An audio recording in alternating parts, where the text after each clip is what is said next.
जय श्री कृष्ण। भगवत गीता सप्तम अध्याय। अथ सप्तमोध्याय ज्ञान विज्ञान योग। गीता के हर अध्याय में कुछ ऐसी बात है जो हमें हमारे जीवन का मतलब समझाती है। इस 7वें अध्याय में कृष्ण हमें बताएंगे कि ज्ञान क्या होता है और विज्ञान क्या होता है। आइए दोस्तों, मैं शैलेंद्र भारती आपका स्वागत करते हुए इसका प्रारंभ करता हूं। जय श्री कृष्ण। श्री भगवानुवाच मय्यासक्तमनः पार्थ योगं युञ्जन्मदाश्रयः असंशयं समग्रं मां यथा ज्ञास्यसि तच्छृणु। श्री भगवान बोले, हे पार्थ, अनंत प्रेम दिखाते हुए तू मुझको अपने मन में रख। सच्चा भाव रखते हुए योग में लगा रहे। अब मैं तुझे विभूति, बल, ऐश्वर्यादि गुणों से युक्त तेरे अपने ही आत्म रूप के बारे में बताऊंगा, ताकि तू मेरे बारे में कोई संशय न रखे। दोस्तों, कृष्ण अर्जुन को वो सब कुछ बताना चाहते हैं जिससे अर्जुन कृष्ण पर कभी संशय न करे। आप सोचेंगे कि भगवान अपने भक्त को अपनी ही महिमा के बारे में क्यों बताना चाहते हैं? क्योंकि भगवान अपने भक्त का भला चाहते हैं। उसे वो हर चीज बताएंगे जिससे उनका भक्त अपने जीवन में सफल हो सके। ज्ञानं तेहं सविज्ञानम् इदं वक्ष्याम्यशेषतः यज्ञात्वा नेह भूयोऽन्यत् ज्ञातव्यमवशिष्यते। कृष्ण अर्जुन को तत्व ज्ञान देंगे। इस तत्व ज्ञान में जो भी विज्ञान है उसे भी कृष्ण अर्जुन को बताएंगे। ये तत्व ज्ञान आखिर है क्या? ये वो ज्ञान है जिसको जानने के बाद संसार में फिर और भी कुछ जानने योग्य शेष नहीं रह जाता। परम तत्व परमात्मा की जानकारी को ही ज्ञान कहते हैं। यही सबसे बड़ा ज्ञान होता है। इसीलिए कृष्ण अर्जुन को अपने बारे में बताएंगे, और इसीलिए ये जानने के बाद अर्जुन के मन में किसी भी तरह की शंका नहीं रह जाएगी। एकदम सही बात है दोस्तों। भगवान के बारे में जानने के बाद और कुछ जानने को बचता ही कहां है।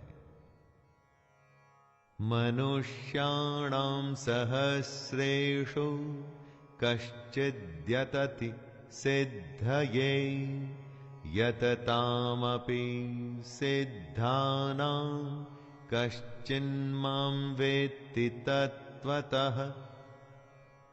कितने ही लोग दुनिया में पूजा पाठ करते हैं, परंतु हजारों मनुष्यों में कोई विरला ही होता है जो मुझे प्राप्त करने के लिए यत्न करता है। और उन यत्न करने वाले योगियों में कोई एक मेरे परायण होकर मुझको तत्व से अर्थात यथार्थ रूप से जानता है। हजारों में एक मुझे पाने की कोशिश करता है, और उन सब में से भी कोई एक ही तत्व यानी कि असली रूप में मुझको जान पाता है। दोस्तों, कृष्ण को आप देवकी पुत्र, बंसी बजैया, कंस हरता या सारथी के रूप में ही ना देखें। असल में कृष्ण क्या हैं, यही वो अर्जुन को बता रहे हैं। भूमिरापो नलो वायुः खं मनो बुद्धिरेव च अहंकार इतीयं मे भिन्ना प्रकृतिरष्टधा अपरेयमितस्त्वन्यां प्रकृतिं विद्धि मे परां जीवभूतां महाबाहो ययेदं धार्यते जगत्। कृष्ण सबसे पहले अपनी स्वयं की प्रकृति के बारे में बता रहे हैं। वो कहते हैं कि पृथ्वी, जल, अग्नि, वायु, आकाश, मन, बुद्धि और अहंकार, ये 8 प्रकार से विभाजित मेरी ही प्रकृति है। दोस्तों, 5 तत्व यानी कि 5 एलिमेंट्स और उनके साथ में मन, बुद्धि और अहंकार, जिससे कि ये सारी दुनिया और हम बने हैं, ये स्वयं कृष्ण है। कृष्ण आगे कहते हैं कि ये 8 प्रकार के भेदों वाली अपरा अर्थात मेरी जड़ प्रकृति है। और हे महाबाहो, इससे दूसरी को, जिससे ये संपूर्ण जगत धारण किया जाता है, उसे मेरी जीव रूपा परा अर्थात चेतन प्रकृति जान। जड़ प्रकृति मतलब वो सारी स्थूल दुनिया जिसको हम चारों तरफ देखते हैं, और परा यानी कि चेतन प्रकृति यानी कि सटल नेचर हुई जीवात्मा, वो आत्मा जो हम सब में मौजूद है। एतद्योनीनि भूतानि सर्वाणीत्युपधारय अहं कृत्स्नस्य जगतः प्रभवः प्रलयस्तथा।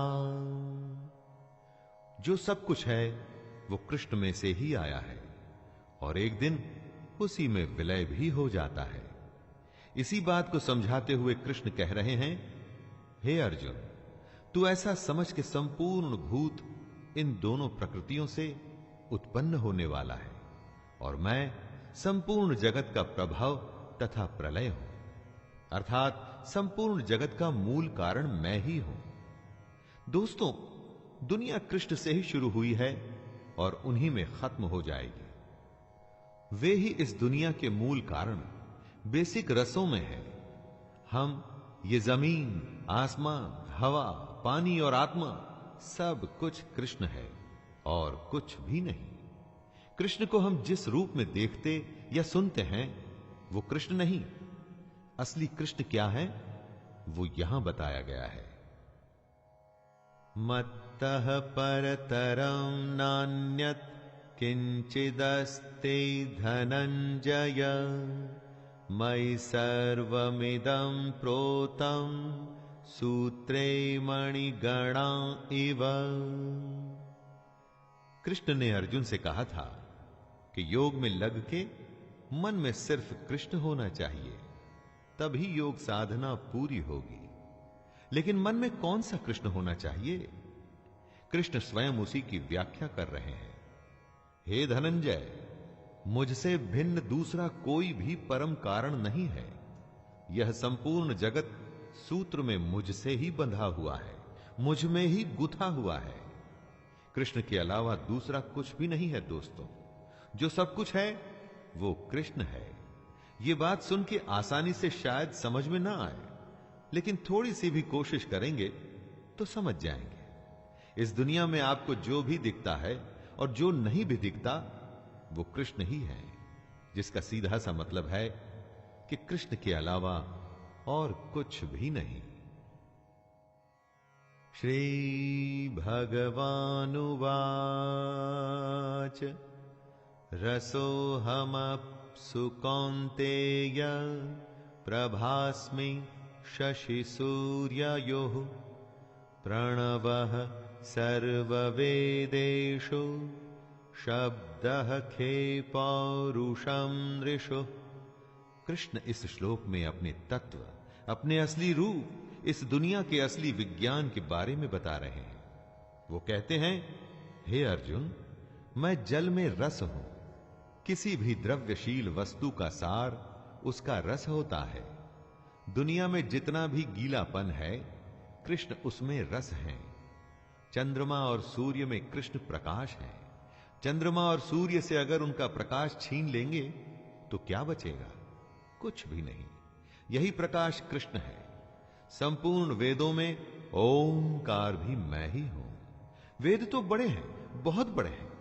पूरे वेदों में से अगर एक चीज निकालनी हो तो वो क्या है? ओम। ये ओंकार ही कृष्ण है। आकाश में कृष्ण शब्द है। शब्द वो होता है जो स्पेस में गुंजायमान होता है दोस्तों, और वही कृष्ण है। और पुरुषों में कृष्ण उनका पुरुषत्व है। पुण्यो गन्धः पृथिव्यां च तेजश्चास्मि विभावसौ जीवनं सर्वभूतेषु तपश्चास्मि तपस्विषु। जिस भी वस्तु में जो पवित्र है, जो भी किसी वस्तु की विशेषता है, वो कृष्ण है। वो कहते हैं कि मैं पृथ्वी में पवित्र गंध हूं, यानी कि सुगंध रूप कृष्ण में ही ये पृथ्वी पिरोई हुई है। अग्नि में मैं तेज हूं, आग में सब जल करके राख हो जाता है। आग के पास जाने पर जो हमें जलाता है वो उसका तेज होता है, और यही तेज कृष्ण है। संपूर्ण भूतों में उनका जीवन है। जितने प्राणी हम देखते हैं, इंसान, जानवर, पेड़ पौधे, बैक्टीरिया या कुछ भी, उनमें जो जीवन है वो कृष्ण ही है।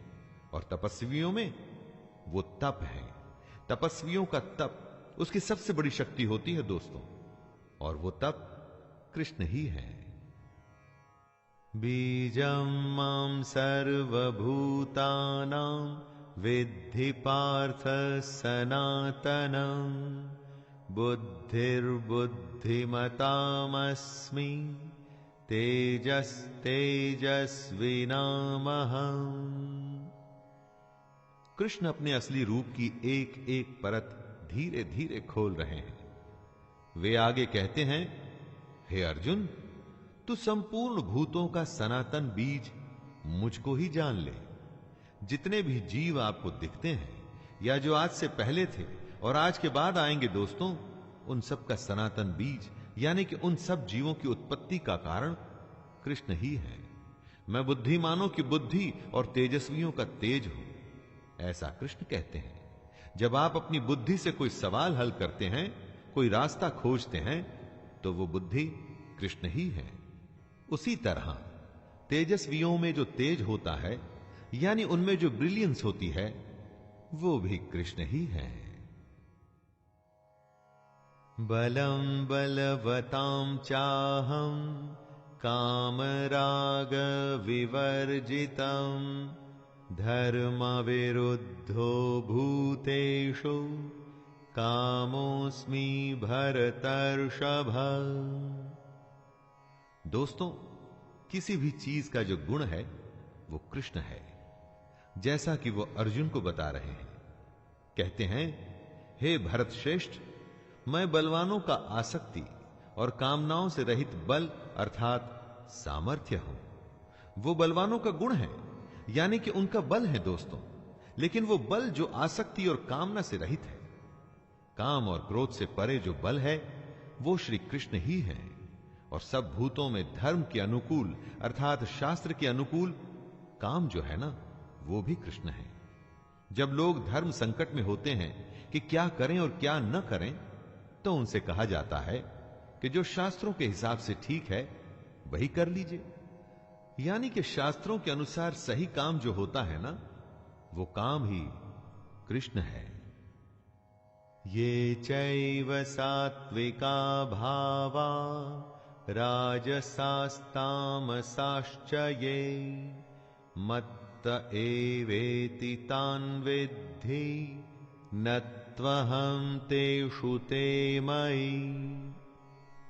जिसमें आत्मा होती है उसे ही भूख प्यास लगती है, लेकिन आत्मा का खुद भूख प्यास से कोई लेना देना नहीं। बात जरा पेचीदा है लेकिन इंटरेस्टिंग है दोस्तों। कुछ ऐसा ही कृष्ण इस श्लोक में कह रहे हैं। जो सत्व गुण से उत्पन्न होने वाले भाव हैं और जो रजोगुण से होने वाले भाव हैं, उन सबको तू मुझसे ही होने वाले हैं ऐसा जान ले। परंतु वास्तव में उनमें मैं और वे मुझ में नहीं हैं। इन भावों में कृष्ण है, लेकिन कृष्ण में ये भाव नहीं है। इन सारे भाव में कृष्ण कभी फंसते नहीं, इसीलिए तो वो योगी राज कहलाते हैं। यही तो सबसे बड़े योगी की अवस्था होती है दोस्तों। त्रिभिर्गुणमयैर्भावैर् एभिः सर्वमिदं जगत् मोहितं नाभिजानाति मामेभ्यः परमव्ययम्। जो कोई भी काम होता है वो या तो सात्विक, राजसिक या तामसिक होता है।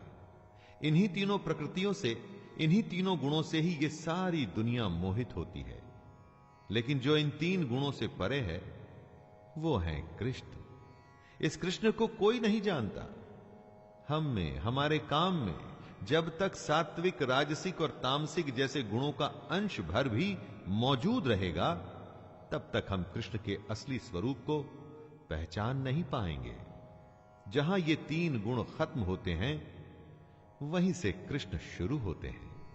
इन्हीं तीनों प्रकृतियों की वजह से हम में आसक्ति और कामना होती है। और अगर यही प्रकृति रही तो फिर हमें कृष्ण कैसे प्राप्त होंगे? दैवी हेषा गुणमयी मम माया दुरत्यया मामेव ये प्रपद्यन्ते मायामेतां तरन्ति ते। सात्विक, राजसिक और तामसिक जैसे तीन गुणों में ही सारी दुनिया फंस के रह जाती है। वो कृष्ण के असली स्वरूप को कभी पहचान नहीं पाती। और वो इसलिए क्योंकि ये तीनों मिलके ही माया बनाते हैं। और माया से कौन बच पाया है? माया तो महा ठगनी होती है दोस्तों। लेकिन जो पुरुष केवल कृष्ण को ही निरंतर भजते हैं, वे इस माया को उल्लंघन कर जाते हैं, अर्थात संसार से तर जाते हैं। इस माया के चक्कर से कोई नहीं बच पाया है, सिवाय उनके जो हमेशा कृष्ण को अपने मन में रखते हैं। ऐसा ही करने को कृष्ण अर्जुन से और हम सबसे कह रहे हैं। न मां दुष्कृतिनो मूढ़ाः प्रपद्यन्ते नराधमाः माययापहृतज्ञाना आसुरं भावमाश्रिताः। ऐसे कौन लोग हैं जो कृष्ण को नहीं भजते? तो आइए सुनते हैं, स्वयं कृष्ण बता रहे हैं कि माया द्वारा जिनका ज्ञान हरा जा चुका है, ऐसे असुर स्वभाव को धारण किए हुए मनुष्यों में नीच, दूषित कर्म करने वाले मूढ़ लोग मुझको नहीं भजते। घमंड करने वाले जो खुद को ही कर्ता मानते हैं, जिनमें असुर स्वभाव है, जो छोटी बातें या हरकतें करते हैं और दूषित कर्म यानी कि करप्ट काम करते हैं ना दोस्तों, ऐसे लोग कृष्ण को नहीं भजते। क्या आप कृष्ण को भजते हैं? उनके कहे निष्काम कर्म को करते हैं? उनके कहे अनुसार योग की साधना करने का प्रयास करते हैं? अगर नहीं करते तो आपको अपने बारे में सोचना पड़ेगा। चतुर्विधा भजन्ते मां जनाः सुकृतिनोऽर्जुन आर्तो जिज्ञासुरर्थार्थी ज्ञानी च भरतर्षभ। यहां कृष्ण उनका वर्णन कर रहे हैं जो उनको भजते हैं। चार तरह के लोग होते हैं जो कृष्ण को अपने मन में रखते हैं। सबसे पहले उत्तम कर्म करने वाले अर्थार्थी, यानी कि सांसारिक पदार्थों के लिए भजने वाले। जिसे दुनिया की चीजों से लगाव है, धन से जुड़ी चीजें जिसे चाहिए, वो है दूसरा यानी आर्त। जो अपने दुख से बचना चाहता है, वो है तीसरा जिज्ञासु, कृष्ण को यथार्थ रूप से जानने की इच्छा रखने वाला। और चौथा होता है ज्ञानी, जो कृष्ण को भजता है। अगर आप कृष्ण को भजते हैं तो देखिए कि इनमें से कौन सी श्रेणी में आप आते हैं। तेषां ज्ञानी नित्ययुक्त एक भक्तिर्विशिष्यते प्रियो हि ज्ञानी नोत्यर्थम अहम सच मम प्रियः। भजने वाले तो बहुत हैं, लेकिन उनमें श्री कृष्ण को पसंद कौन है? कृष्ण कहते हैं, हे अर्जुन, मुझ में एक ही भाव से स्थित अनन्य प्रेम भक्ति वाला ज्ञानी भक्त अति उत्तम है, क्योंकि मुझको तत्व से जानने वाले ज्ञानी को मैं अत्यंत प्रिय हूं और वह ज्ञानी मुझे अत्यंत प्रिय है। कृष्ण वजह भी बता रहे हैं, क्योंकि ज्ञानी उनके तत्व रूप को जानने की कोशिश करता है दोस्तों, इसीलिए वो कृष्ण को अत्यंत प्रिय है। सिर्फ नाम के लिए, स्वार्थ के लिए या अपने दुख से बचने के लिए अगर आप कृष्ण को भजेंगे तो कृष्ण को आप प्रिय कभी भी नहीं होंगे। उदारः सर्व एवैते ज्ञानी त्वात्मैव मे मतम् आस्थितः सहि युक्तात्मा मामेवान्नुत्तमां गतिम्। कृष्ण ने अपने भक्तों को 4 प्रकार की श्रेणी में रखा और इन चारों को कृष्ण उदार बताते हैं। कृष्ण क्यों इन सबको उदार बता रहे हैं? कृष्ण को भजकर क्या वो उन पर कोई एहसान कर रहे हैं? नहीं, वो स्वयं पर एहसान कर रहे हैं। कम से कम वो कोशिश तो कर रहे हैं कृष्ण तक पहुंचने की, लेकिन इनमें से कृष्ण तक पहुंचता सिर्फ ज्ञानी है। उसके लिए वो कहते हैं कि ज्ञानी साक्षात मेरा ही स्वरूप है, क्योंकि वो मन बुद्धि वाला ज्ञानी भक्त मुझ में ही अच्छी प्रकार स्थित है। जो ज्ञानी होता है वो मन और बुद्धि दोनों से कृष्ण को अपने अंदर बसा लेता है।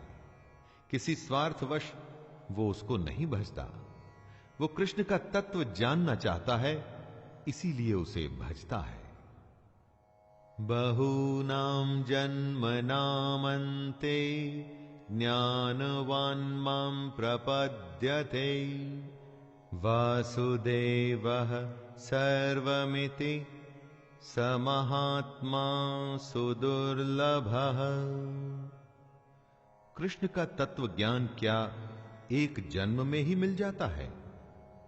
अरे कई जन्म लग जाते हैं उसके स्वरूप को, उसकी सच्चाई को समझने में, और बहुत जन्मों के अंत में जिस पुरुष को यह तत्व ज्ञान प्राप्त हो जाता है उसको कृष्ण महात्मा बताते हैं और कहते हैं कि वो अत्यंत दुर्लभ है।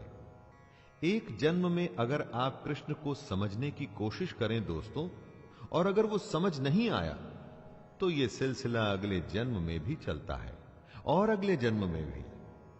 जो लगातार निरंतर अपनी कोशिश जारी रखता है वही सफल होता है कृष्ण को समझने में।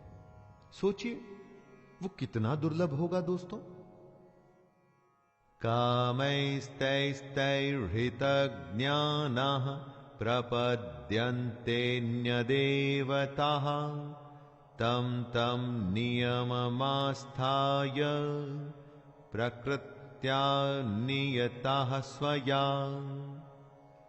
अपने भोगों और कामनाओं की वजह से हर जन्म में हमारे संस्कार जमा होते रहते हैं।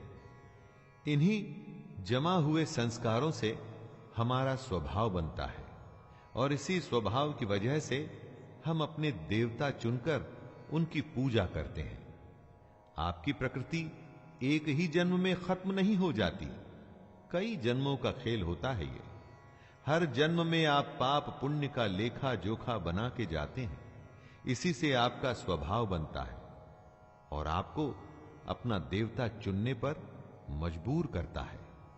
हर देवता के नियम भी अलग होते हैं, फिर ये लोग इन्हीं नियमों का पालन करते हैं। यो यो यां यां तनुं भक्तः श्रद्धयार्चितुमिच्छति तस्य तस्याचलां श्रद्धां तामेव विदधाम्यहम्। कृष्ण ऐसे भक्तों के बारे में बता रहे हैं जो दूसरे देवताओं की पूजा करते हैं। कृष्ण कहते हैं जो जो सकाम भक्त जिस जिस देवता के स्वरूप को श्रद्धा से पूजना चाहता है, उस भक्त की श्रद्धा को मैं उसी देवता के प्रति स्थिर करता हूं। जैसी जिसकी भक्ति वैसी उसकी पूजा। कोई मूर्ति में भगवान देखता है, कोई वृक्ष में, कोई नदी में, तो कोई गौ माता में अपना ईश्वर देखता है। कृष्ण किसी में भेदभाव नहीं करते। वे समझा रहे हैं कि सकाम भक्त, कर्म करने वाला भक्त जिस भी देवता को चुन ले, कृष्ण उसकी भक्ति को उसके देवता में स्थिर करते हैं। सतया श्रद्धया युक्तस् तस्याराधनमीहते लभते च ततः कामान् मयैव विहितान् हितान्। आप अपना देवता चुन लीजिए। आपकी श्रद्धा को कृष्ण स्थिर करेंगे, और फिर जब आप कृष्ण द्वारा स्थिर की गई श्रद्धा से अपने देवता को पूजेंगे तो उसका फल आपको अवश्य मिलेगा। हर देवता का अलग विधान होता है, अलग नियम। आपको जो फल मिलेगा वो उस देवता के नियम से ही मिलेगा, लेकिन उसके मिलने की गारंटी कृष्ण ले रहे हैं। वो आपकी श्रद्धा की भी गारंटी ले रहे हैं। आपको बस सकाम भक्त बनना है। इसका मतलब ये मत समझ लीजिएगा कि सब काम छोड़ करके सिर्फ भक्ति में लग जाना है। अपना काम अच्छे से करिए। उस अच्छे काम को पूरा करने की गारंटी कृष्ण की है दोस्तों। अंतवत्तु फलम तेषां तद्भवत्यल्पमेधसां देवान् देवयजो यान्ति मद्भक्ता यान्ति मामपि। जो जिसको पूजेगा, जो जिसको भजेगा, वो उसको प्राप्त होगा। जो कृष्ण छोड़कर दूसरे देवताओं की पूजा करना चाहते हैं, कृष्ण उनका स्वागत करते हैं, लेकिन कृष्ण साथ में चेतावनी भी दे रहे हैं कि देवताओं को पूजने वाले देवताओं को प्राप्त होते हैं, और मेरे भक्त चाहे जैसे ही भजें, अंत में वे मुझको ही प्राप्त होते हैं। दोस्तों, आप किसको भजते हैं यह निर्णय आपका है। उसका फल भी फिर उसी पर निर्भर करेगा। कोई अगर कुटिल मार्ग चुनता है तो आप उसे रोक नहीं सकते। यह उसका खुद का फैसला है, लेकिन उसके बाद क्या होगा उसके लिए भी उसे तैयार रहना चाहिए। अव्यक्तम व्यक्तिमापन्नम मन्यन्ते माम बुद्धयः परं भावमजानन्तो ममाव्ययमनुत्तमम्। कृष्ण योगेश्वर हैं। महाभारत के समय वो शरीरधारी योगी थे। समझदार लोग कृष्ण के अव्यक्त रूप को समझने की कोशिश करते हैं, लेकिन बुद्धिहीन पुरुष उनको मनुष्य मानते हैं। इस श्लोक में कृष्ण इन दोनों के बीच का फर्क बता रहे हैं। दोस्तों, कृष्ण को मनुष्य मानने की गलती मत करिएगा, क्योंकि अगर आप ऐसा करेंगे तो अपना समय और जीवन जाया करेंगे। असलियत किसी के मानने या न मानने से नहीं बदलती, और असलियत कृष्ण का असली स्वरूप जो इस जगत के कण कण में मौजूद है, हर जीव में उनका अंश है। कृष्ण को समझने का साधन है योग, यानी निष्काम कर्म, और मन में कृष्ण को धारण करना।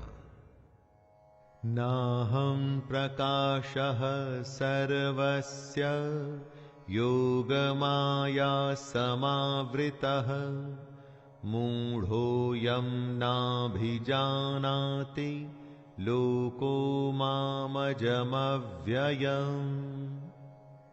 ईंधन में अग्नि छुपी होती है।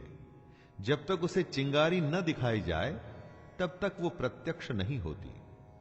उसी तरह से कृष्ण भी अपनी योग माया से छिपे हुए हैं।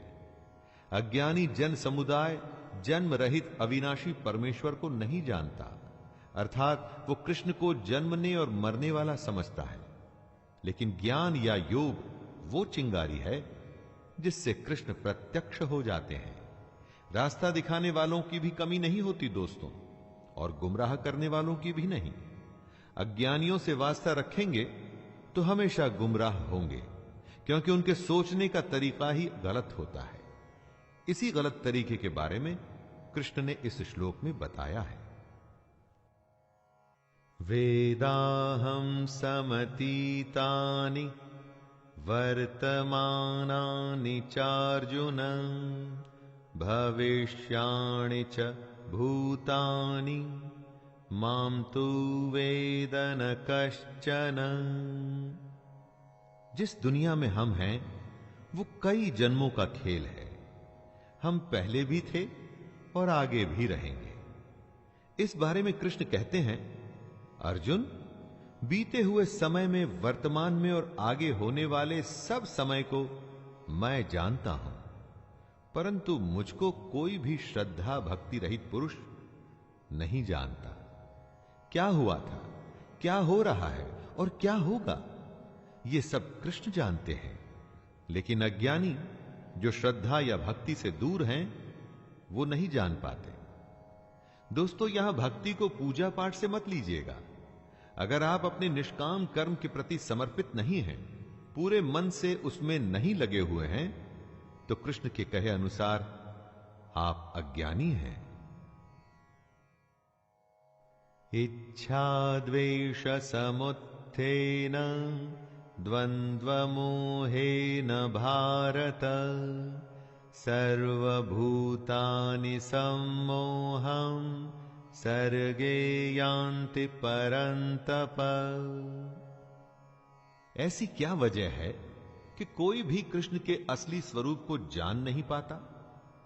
वो इसलिए कि हम में से हर किसी में इच्छा और द्वेष से उत्पन्न मोह मौजूद है। ये मोह ही हमें अज्ञानी बनाता है। किसी से प्यार, किसी से झगड़ा, किसी का बुरा चाहना या किसी के लिए सब कुछ कर देना, इच्छा और द्वेष के यही तो सारे खेल होते हैं। इन सब के चलते क्या आपको लगता है कि आप इस दुनिया की सच्चाई को जान पाएंगे? पहले हम सबको अपने इस उथले रवैये से बाहर निकलना होगा। अपने अंदर की इच्छा और द्वेष को खत्म करना होगा। तभी हम सब लोग कृष्ण के स्वरूप को पहचान पाएंगे। येषां त्वन्तगतं पापं जनानां पुण्यकर्मणां ते द्वन्द्वमोहनिर्मुक्ता भजन्ते मां दृढ़व्रताः। निष्काम भाव से श्रेष्ठ कर्मों को करते हुए जिन पुरुषों का पाप नष्ट हो गया है, वे इच्छा और द्वेष से पैदा हुए द्वंद्व से छूटकर मुझको सब प्रकार से भजते हैं। कृष्ण ने ऐसे लोगों के बारे में बताया है जो अज्ञानता के चक्कर से निकलते हैं, जो दुनियादारी को छोड़ उससे ऊपर उठ अपनी और ईश्वर की सच्चाई जानना चाहते हैं। ऐसा करने का सीधा सा रास्ता है दोस्तों, निष्काम कर्म, जिससे कि पाप कटेंगे। पाप कटने से मन में इच्छा और द्वेष जैसे भाव खत्म होने लगते हैं। इन भावों के खत्म होने पर मन में कृष्ण का भाव आता है और फिर आप बेहद पास हो जाते हैं कृष्ण के, उसके स्वरूप को जानने के। जरा मरण मोक्षाय मामाश्रित्य यतन्ति ये ते ब्रह्म तद्विदुः कृत्स्नम् अध्यात्मं कर्म चाखिलम्। कृष्ण ने कभी दुनिया छोड़ने के लिए नहीं कहा। यह नहीं कहा कि भगवान की खोज में सन्यास लेके घर द्वार छोड़ दो, बल्कि ऐसा करने को कृष्ण ने ढोंग और पाखंड बताया है। कृष्ण ने कर्म करने को कहा है, सच्चाई जानने को कहा है, अपनी शरण में आने को कहा है। वो कहते हैं, जो मेरी शरण में आकर जन्म और मरण से छूटने के लिए यत्न करते हैं, वे पुरुष उस ब्रह्म को, संपूर्ण अध्यात्म को, संपूर्ण कर्म को जानते हैं। मरने और पैदा होने के चक्कर में तो सब फंसे हैं। उससे थोड़ा ऊपर उठिए और इस दुनिया की सच्चाई को, ब्रह्म को जानिए। साधिभूताधिदैवं मां साधियज्ञं च ये विदुः प्रयाण कालेऽपि च मां ते विदुर्युक्त चेतसः।